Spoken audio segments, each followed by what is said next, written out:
Alright, so I found a couple of nasty wrenches out at Century, I don't know, a couple weeks or so back. I've been wanting dedicated wrenches for the spindle on this mill. So I found a 7/8 wrench. I've already got the back end that was broken cut off of it. I got all the rust cleaned off of it. I found a 3/4 inch wrench, which is already in paint. Come to find out, it was a son of a gun to try and drill that little hole in it, but at any rate, I need a 3/4 inch wrench, and I need a 1-inch wrench. So I'm going to turn this into a 1-inch wrench. I've got a 1/4 inch carbide cutter in the mill right now, and I've got this big swiveling vise on there so that I can swivel it to the point that it approximately matches this angle here. And I'm going to go ahead and chuck it up between those two blocks because it has a little bit of a curvature on both ends here. So I'm going to get you guys on the holder here, and I'm going to start getting this thing set up. So I've only got about 35 minutes of record time on the camera, and I've got Subway coming in about 40 minutes. So I do not have time to mess around. We've got to get this job done so I can get food in my belly. So let's see, I need to grab me a level real quick so I can try to level this up this way and this way just a little bit. Doesn't have to be, you know, like dial indicator precise, but I want it to be fairly consistent. So let me see if I've got a crappy level somewhere that will get me by.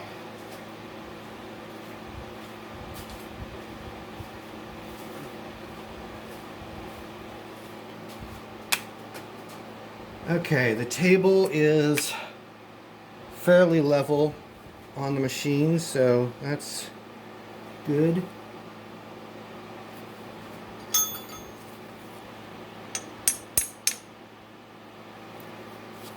It's pretty good that way.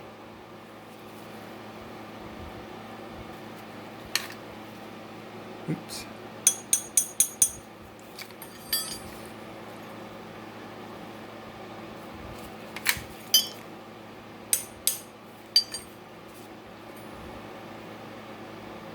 Okay, I like that.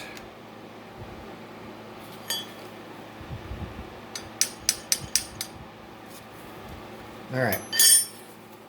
I should be pretty good for level now. Now I'm just going to, let's see, I want to get this a little better centered up, don't I? Well, I guess I'm going to be moving the table over. Anyways, now what I need to do is angle the vise in such a way that I get this lined up. I'm just going to do that by eyeball as best as I can.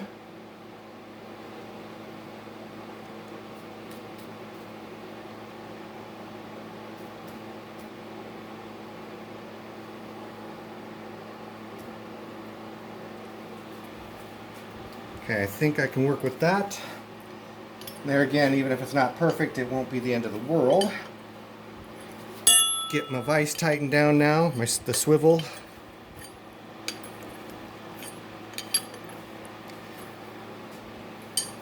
All right.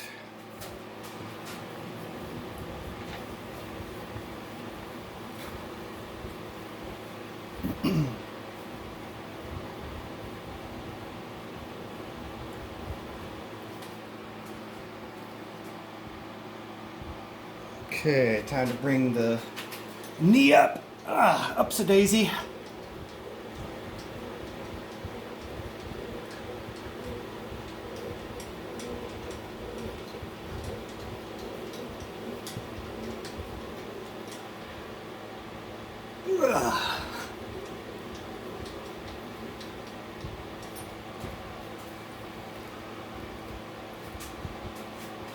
Okay, I think that'll be high enough. I'll bring the quill down a little bit. Get me the rest of the way.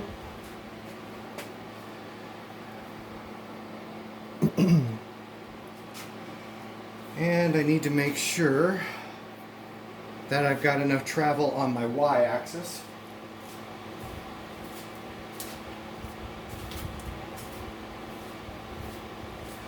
To do what I want to do here. So, bring this out, bring that down.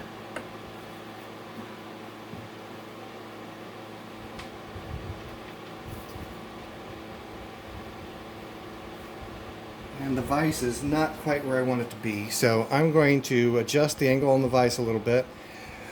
Ooh, I do not have you guys looking in the right spot.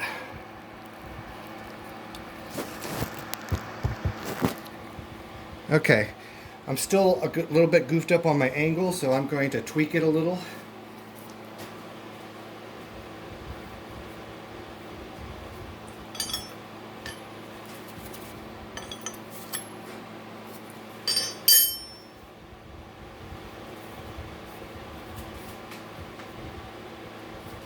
And I'm going to re-eyeball it with the cutter now, just to see if I've got about the same amount of gap. I like that better.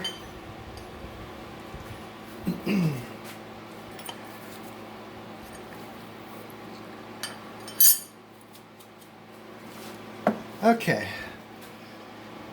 I don't know how well it shows up on the camera, but it's got a little bit of a curvature on the back of the opening of the wrench there. So what I'm going to do is I'm going to come in here, I'm going to touch off, come in about a 1/16 of an inch. Well, and hopefully I'm going to come in about a 1/16 of an inch. And then I'm going to come across this face and then just kind of by hand come across the back here, and then let's see, and then come out this side here. So let's see, all right. Oh, and I've got this guy set to where it should be a really tight fit on the spindle when I get to the right size. So guess I'm a little confused on how I'm going to figure out my depth on the back side. That maybe I better do this front jaw, do the back jaw, and then go back in and do the radius part. I think that's how I'll do it. I think that'll be a little bit better for me to sort that out. Let's see.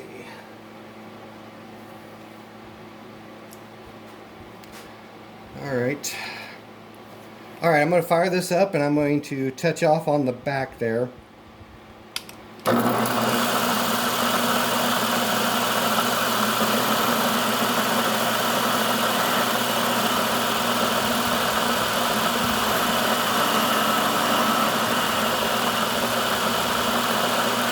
Alright, I'm going to dial in something.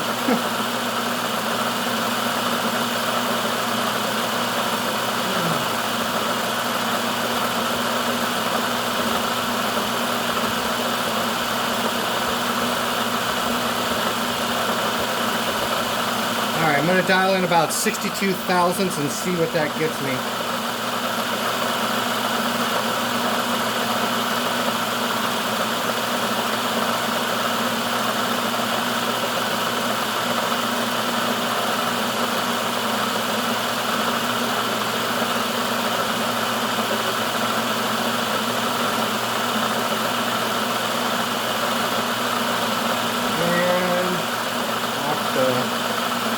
In. All right, let's see what happens here.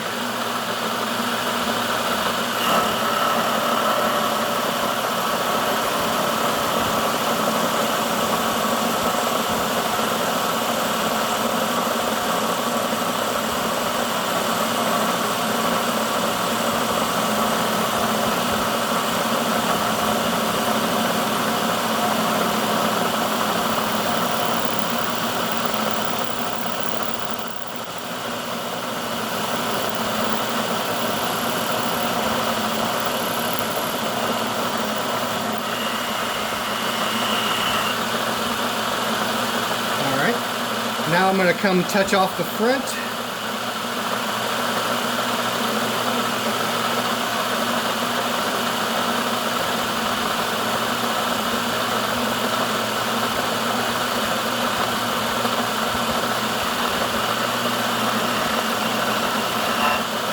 Alright, and I'm going to go in a little bit shy. I'm going to dial in about 50 thousandths here.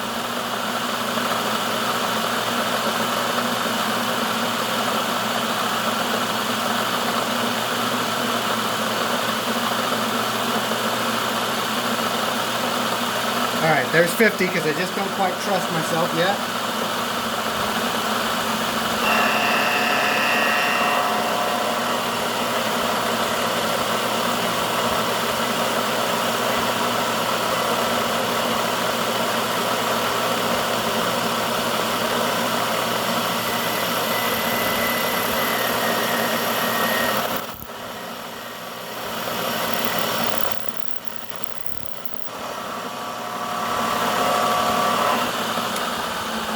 Okay.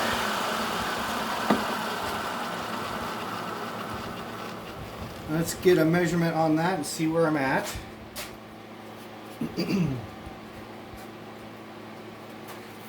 Okay, let's see here. Whoa. Oops. Okay, I've got this guy also zeroed to the same size, so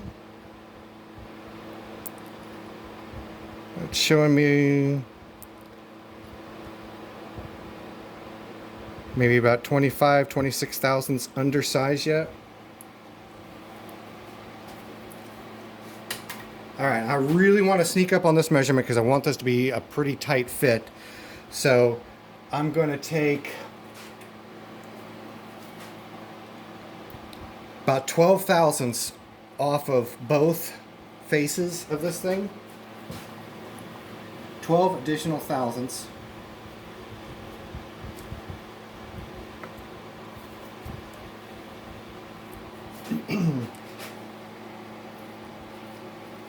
Alright, zeroing out my Y, dialing in another 12. Alright, so here we go.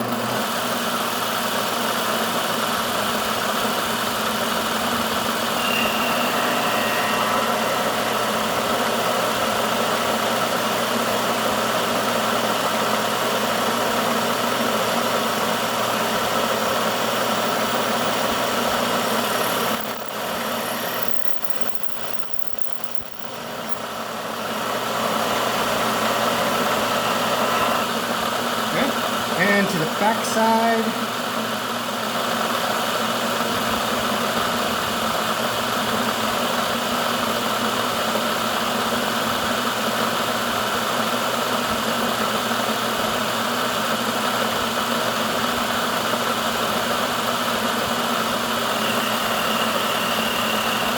Alright, touched off on the back side, another 12 back here.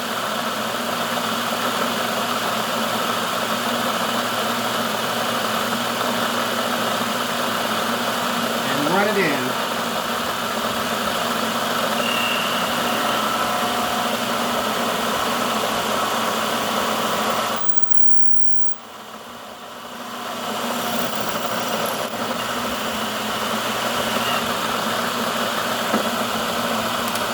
All right, and another measurement. Oopsie.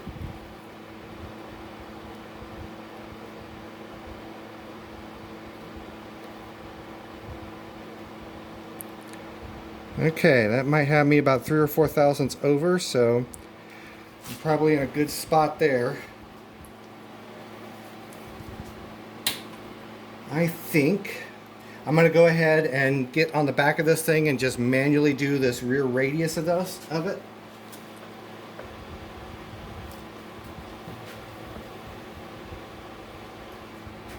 See how this works out for me.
Alright, it's not beautiful, but I think I can live with that. So, I'm going to pause the camera for a minute, clean this up, and I'm going to bring you guys back and show you how its test fit comes out. So hang on just a second.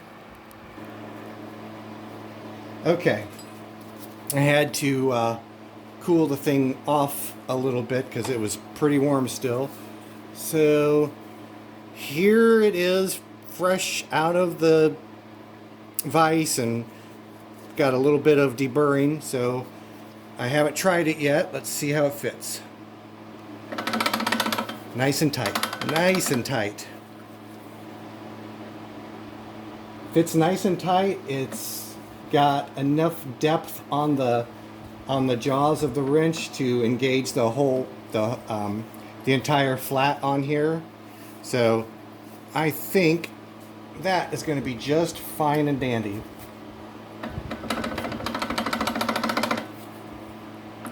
Because eventually it's going to wear a little bit, either the nut, cap screw, whatever you want to call it, or the wrench is going to wear. So I think I'm going to leave it just like that. It'll be annoying for a while, but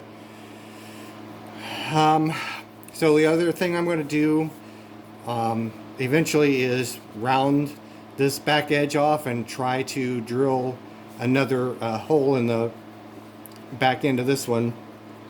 Come to find out, these guys were pretty darn hard to drill, so we'll see. It wasn't terribly fun, but at any rate, finally we'll have dedicated wrenches for this machine, with one exception, and that's this guy right here. This happens to be an 11/16, and I'm not real happy about that. So what I'm going to probably do in the future at some point is make a replacement nut for this. That will take a 3/4 inch wrench, so that I don't have to have additional wrenches on the machine just to support one oddball random nut. So anyways, I'm hoping my Subway is going to be here pretty soon, so I will let you guys go.